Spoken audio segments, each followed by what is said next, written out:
Amis du Bon Saint-Antoine et de l'Ermitage, bonjour. Nous voici ce matin au 4e dimanche du Carême.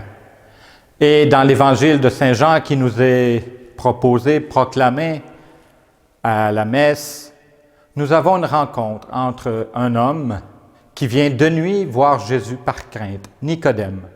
Nicodème qui apparaît 3 fois dans l'Évangile selon Saint Jean. Cette rencontre de nuit, seul à seul avec Jésus. La deuxième fois où il apparaît, c'est lors du procès de Jésus par le Sanhédrin, où il dit aux gens, la loi dit qu'on ne doit pas condamner quelqu'un sans l'avoir entendu.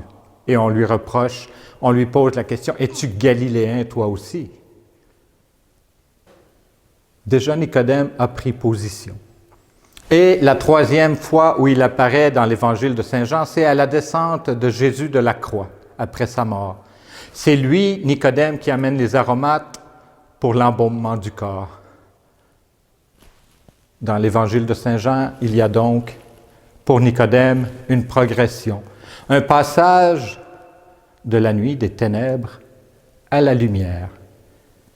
Et on retrouve justement ce combat ténèbres-lumière dans l'Évangile de ce jour, puisque Jésus dit « La lumière est venue dans le monde et les ténèbres ne l'ont pas accueillie », comme dans son prologue. C'est donc pour dire que lui, Jésus, est la lumière du monde, celui qui sauve, celui qui fait voir ce qui est réellement, ce qui est vrai. Parce que, vous savez, quand on se réveille en pleine nuit et qu'on marche, il y a rarement de la lumière, on a rarement une petite veilleuse. Mais quand c'est la nuit noire, on marche à tâtons en se posant la question, est-ce que je vais buter sur quelque chose? Est-ce que je vais me cogner les orteils sur quelque chose, me faire mal? Et lorsque la lumière paraît, on voit ce qui est réellement.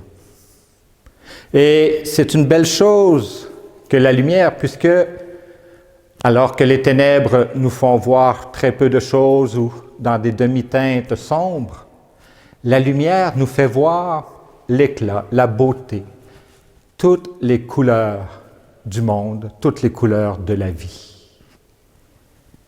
Alors, sœurs et frères, puisque nous continuons notre marche dans ce carême vers la fête de Pâques, fête où la lumière éclaire et vainc les ténèbres, que le Seigneur soit celui qui de plus en plus éclaire votre vie, votre cœur, pour vous donner de voir en vous et autour de vous tout ce qui est beau, ce qui est bon, ce qui est signe de sa présence pour vous aider à vous laisser transformer en reflet de cette lumière pour nos frères et sœurs qui vivent avec nous, autour de nous.